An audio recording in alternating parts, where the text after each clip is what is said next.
Hai, saya Sofia. Musim PKP ni, korang semua buat apa je dekat rumah? Cuba resipi baru? Buat DIY? Order makanan? Wah, menarik. Tapi korang pernah terfikir tak apa cara pembuangan sampah yang betul? Kalau jawapannya tidak, mari dengar apa yang kawan saya nak cerita. Fatin. Korang tahu tak, kebanyakan sampah yang dibuang adalah terdiri daripada sisa-sisa makanan, termasuk bahan-bahan makanan, bungkusan makanan dan minuman. Ini menyebabkan keadaan sekeliling berbau busuk dan menarik perhatian tikus dan lalat yang merupakan haiwan pembawa penyakit. Selain itu, jenis sampah yang tajam seperti kaca dan potongan tin juga boleh menjadi ancaman bahaya bagi keselamatan diri. Seperti yang kita boleh lihat, hampir semua sampah yang digunakan oleh rakyat Malaysia diperbuat daripada bahan plastik. Beg plastik digunakan purata selama 12 minit, tetapi sehelai beg plastik mampu bertahan hingga 1000 tahun kerana sifatnya yang tidak mudah reput. Sedar tak sedar, satu trak sampah dibawa ke dalam laut pada setiap 1 minit. Pencemaran yang berlaku ini menyebabkan lebih 100 juta hidupan laut mati setiap tahun. Sebab pembuangan sampah ke dalam longkang jugalah Malaysia sering menghadapi masalah banjir.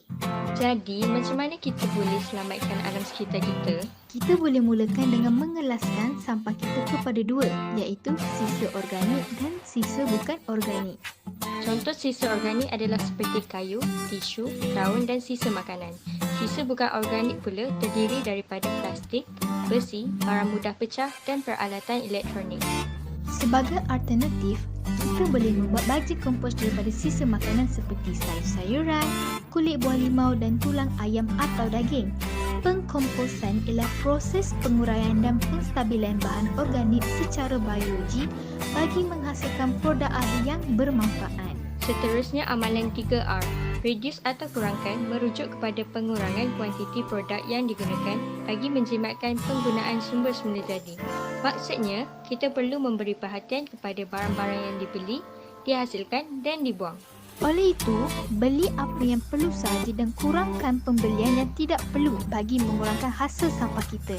Sebagai contoh, beli barangan dalam botol kaca dan bateri yang boleh dicas semula. Pencuci seberguna juga boleh menggantikan pencuci yang mempunyai kegunaan khusus sahaja. Reuse atau guna semula merujuk kepada penggunaan semula barangan berulang kali. Melalui amalan ini, penjanaan sisa dan pembuangannya dapat dikurangkan. Caranya ialah gunakan beg-beg boleh digunakan semula untuk membeli belah. Yang kedua, sampul surat boleh digunakan semula dengan meletakkan alamat baru di atas alamat lama.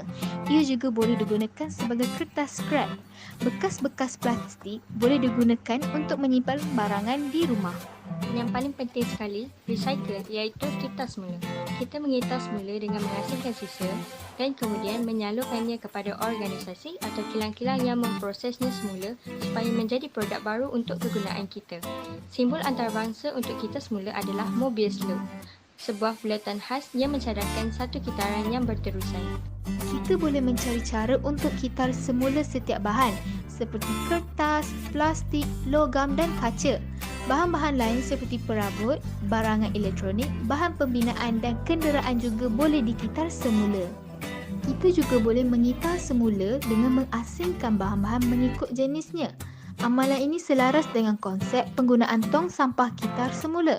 3 jenis tong sampah kitar semula yang disediakan ialah warna biru untuk kertas, warna coklat untuk kaca, warna jika untuk tin aluminium, keluli dan plastik. Setiap warna tong sampah mewakili bahan yang boleh dikitar semula yang berlainan. Di Malaysia, terdapat banyak tong-tong kitar semula ini. Inisiatif ini dapat memumpuk rakyat Malaysia untuk membuang sampah mengikut kriteria yang ditetapkan oleh tong-tong tersebut. Oleh itu, lebih mudah untuk mengumpulkan bahan-bahan yang boleh dikitar semula dengan cepat tanpa menyelongkar sampah sarap yang bercampur aduk. Penjimatan masa dan tenaga dapat dikurangkan dari penggunaan tong sampah kitar semula ini. Oleh itu, kesedaran ini amat penting agar Malaysia boleh menjadi negara yang sifar sampah. Buang sampah betul, selamatkan alam sekitar.